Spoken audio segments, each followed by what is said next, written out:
मुल्क मेरा देश मेरा है वतन, शांति का उन्नति का प्यार का चमन।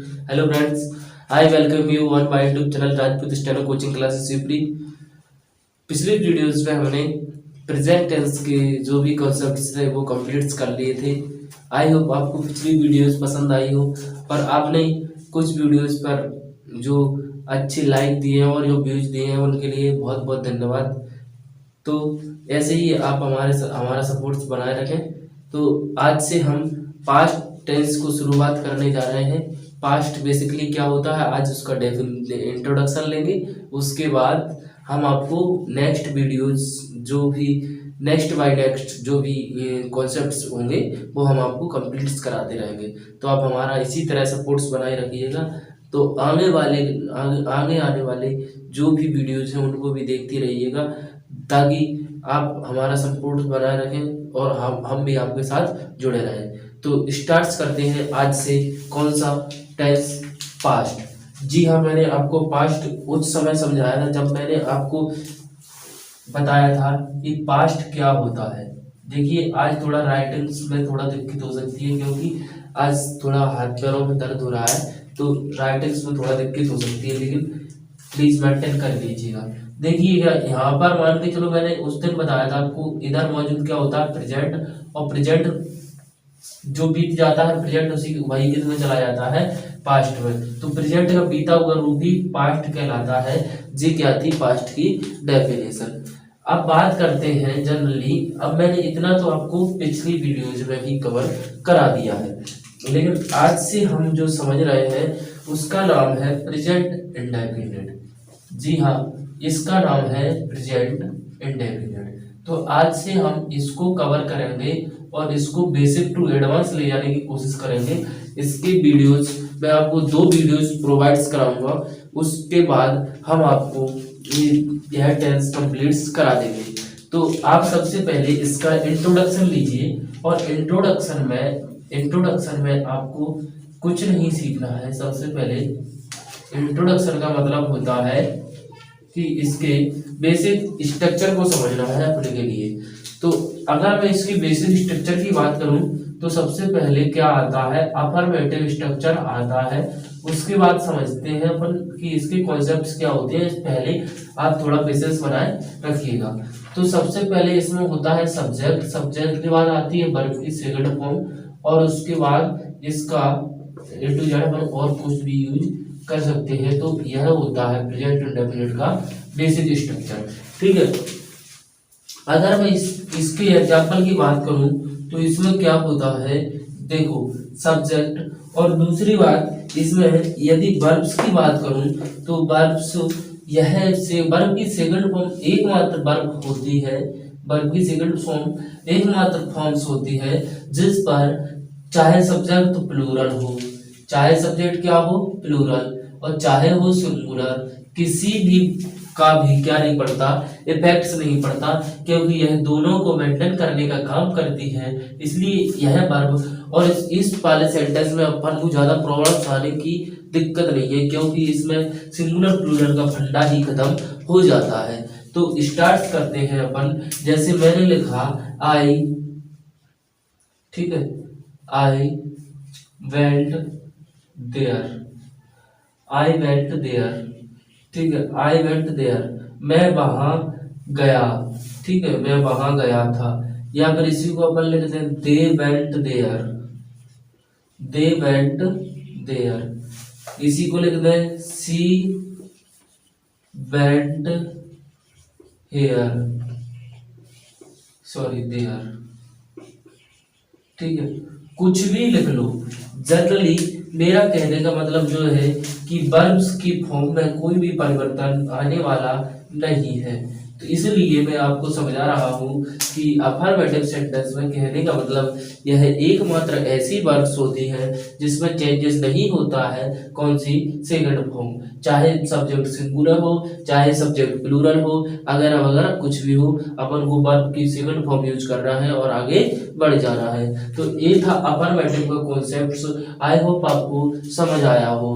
मैं चाहूँ तो इसके और भी एग्जांपल देख सकता हूँ, लेकिन आपको ज्यादा एग्जांपल्स नोट्स देने की जरूरत नहीं है। मैं आशा करता हूँ कि आपको समझ में आ गया होगा। ठीक है, अब आगे बात करते हैं और आगे आने वाली बात में मैं आपको बताऊंगा नेगेटिव सेंटेंस का स्ट्रक्चर। इसका नेगेटिव सेंटेंस का स्ट्रक्चर क्या होता है। ठीक है, तो नेगेटिव सेंटेंस को करने से पहले मुझे आप ही बता दीजिएगा कि प्रेजेंट इंडेफिनिट में मैंने आपको नेगेटिव का क्या स्ट्रक्चर बताया था। सबसे पहले सब्जेक्ट बताया था, सब्जेक्ट के बाद मैंने क्या बताया था, डू या डज बताया था। फिर उसके बाद मैंने क्या बताया था, नॉट बताया था। नॉट के बाद क्या आती थी, वर्ब की फर्स्ट फॉर्म, और उसके बाद डॉट डॉट डॉट।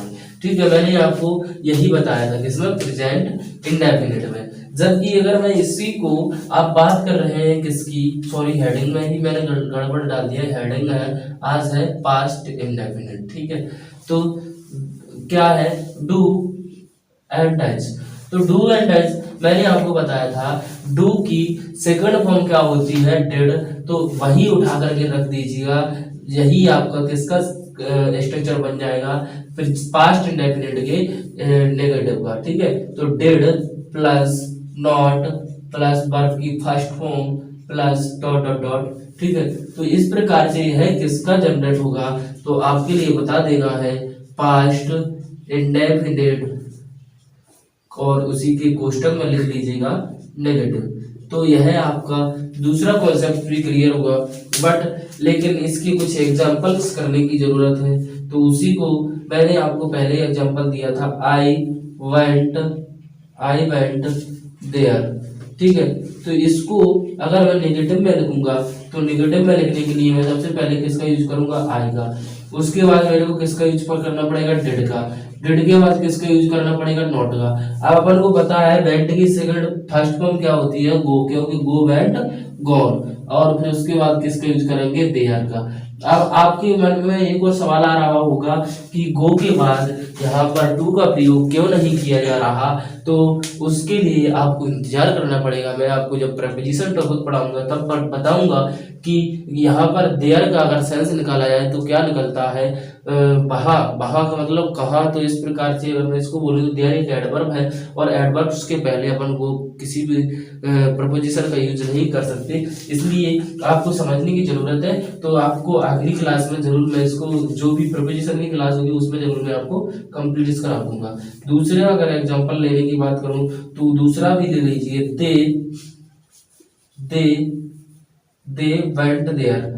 ठीक है, अब आप समझ रहे होंगे, अब आपको बिल्कुल क्लियर हो चुका होगा कि इसमें यह सबसे सरल सेंटेंस इसलिए माना जाता है क्योंकि इसमें कोई फंडा ही नहीं चलता। इसको आप आसानी के साथ कुछ भी कर लीजिए। इसको बस इसमें क्या करना है, दे की जगह दे कर दो, और जो ऊपर लिखा है उसी को रहने दो। क्यों, क्योंकि भैया अपन ने देख लिया कि इसमें चेंजेस तो होना है, क्योंकि डिड सिंगुलर के भी लिए भी आ जाती है और प्लूरल के लिए भी। तो ये थे किसके, नेगेटिव के। अब बात करते हैं अपन इसी का इंटरोगेटिव। तो इंटरोगेटिव में कुछ नहीं होता है। इंटरोगेटिव की मैं अगर बात करूं तो क्या होता है इंटरोगेटिव में इसको अपन ऐसे लिखेंगे, इंटरोगेटिव।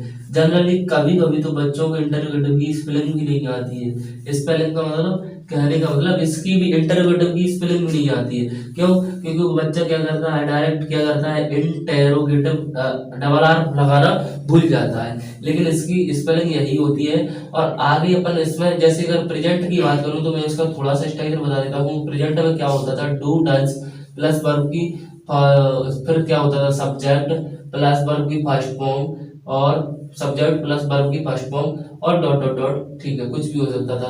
तो इस प्रकार से बनती थी। तो उसी प्रकार से इसको डू और डज को किसमें चेंज कर दो आप, डिड में। और जब डिड में चेंज करेंगे तो किस क्या हो जाएगा, did plus subject plus verb की first form plus dot dot dot. इस प्रकार से यह किसका बन जाएगा, इंटरोगेटिव का।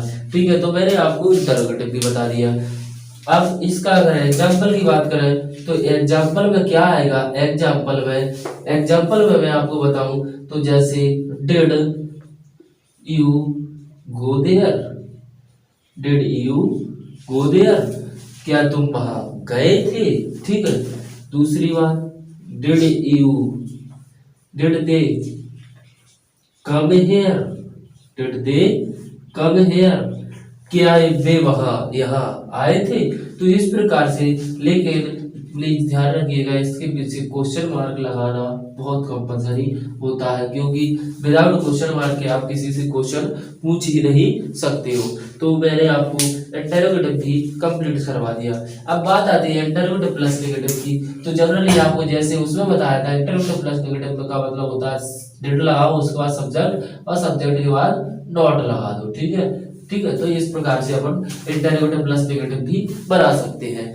अब एक और क्वेश्चन बता जनरली लोगों के दिमाग में कि क्या करना, WH वर्ड आ जाता है। तो WH वर्ड अपन ने पढ़ा था ना, कि मैं अगर तुम्हें सिंपल सी भाषा में बताऊं तो WH वर्ड जब भी आता है तो WH वर्ड के बाद क्या करना है आपको। WH वर्ड देखेगा, WH वर्ड के बाद आप डेड का यूज करेंगे, डेड के बाद अपन किसका यूज करेंगे, सब्जेक्ट का यूज करेंगे, सब्जेक्ट के बाद वही वर्ब की फर्स्ट फॉर्म का और डॉट डॉट, और फिर उसके बाद क्वेश्चन मार्क का, क्योंकि WH वर्ड हमेशा क्या मांगता है, क्वेश्चन मार्क। तो इस प्रकार से यह अपना क्या हो जाएगा, कंप्लीट हो जाएगा।